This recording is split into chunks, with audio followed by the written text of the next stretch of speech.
కళ్ళలోండి water వస్తున్నా కూడా ఈ కాజల్ అస్సలు స్మర్జ్ అవ్వట్లేదు. మీకు తెలిసిందే కదా! మనం కాటుక పెట్టుకోవాలంటే చంద్రముఖిలాగా అయితదనేసి మనం ఎక్కువ స్కిప్ చేస్తా ఉంటామనమాట. సో, ఇప్పుడేంటంటే బాగా ట్రెండ్ అయింది. సో ట్రూ వాళ్ళ డార్క్ స్పెల్ కాజల్ అనేసి అసలు తెగ వైరల్ చేస్తున్నారనమాట. అసలు దీంట్లో ఏముందిరా అంత మంచి రివ్యూస్ ఇస్తున్నారు. ఖచ్చితంగా దీన్ని బ్రేక్ డౌన్ చేయాలి. వాళ్ళందరిది ఫాల్స్ స్టేట్మెంట్సే అనేసి మనం ప్రూవ్ చేద్దాం అనేసి నేను ఇవాళ 2 కాటుకలు నార్మల్ కాటుక మనం పెట్టుకునేది, నెక్స్ట్ ఈ డార్క్ స్పెల్ 2 టెస్ట్ చేశాననమాట.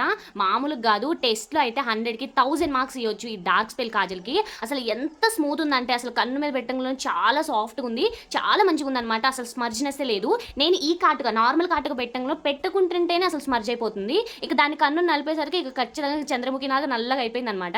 కానీ డార్క్ స్పెల్ ఏంటంటే అసలు చాలా స్మూత్ ఉంది. మంచిగా ఐలైనర్ లాగా యూజ్ అవుతుంది. మనకైతే కింద కాటుకలాగా కూడా చాలా అంటే చాలా బాగుందనమాట. అసలు ఎంత స్మూత్ ఉందో దానికి మంచి షార్ప్‌నర్ కూడా ఇచ్చారు. ఇక అది మనం లాస్ట్ అయిపోయేదాకా షార్ప్ చేసుకొని యూజ్ చేసుకోవచ్చు. వాటర్ ప్రూఫ్ అని చేతి మీద గీసుకొని చెప్పనవసరం లేదు. టెస్టింగ్ కూడా అవసరం లేదు. ఎందుకంటే నా కంట్లో నుండి పెట్టుకుంటుంటేనే వాటర్ వస్తున్నాయి. అస్సలు కారట్లేదు. అస్సలు స్మర్జ్ అవ్వట్లేదు. చాలా అంటే చాలా స్మూత్‌గా ఉంది. ఐలైనర్ లాగా పెట్టాక అసలు నా కళ్ళు చూడండి ఎంత బోల్డ్‌గా కనిపిస్తున్నాయి కదా! చాలా అంటే చాలా బాగుంది. మస్తు స్మూత్‌గా ఉందనమాట. నేను చేతి మీద ఇట్లా నలిపి కూడా కన్ను నలిపి కూడా చూస్తున్నాను. అసలు చేతికి కొంచెం కూడా టచ్ అవ్వట్లేదు. అసలు ఇది ఎట్లా ప్రిపేర్ చేశారో నిజంగా నాకైతే అర్థం కావట్లేదు. సో, అది వెంటనే తూడ్చేసుకొని 2 కళ్ళకి కూడా ఇదే పెట్టుకున్నాను. నేనైతే ఫ్లిప్‌కార్ట్ నుండి తీసుకున్నాను. మీషోలో కూడా అవైలబుల్‌గా ఉంది కానీ సేమ్ కాస్ట్. లింక్స్ కోసం లింక్ అని కామెంట్ చేయండి.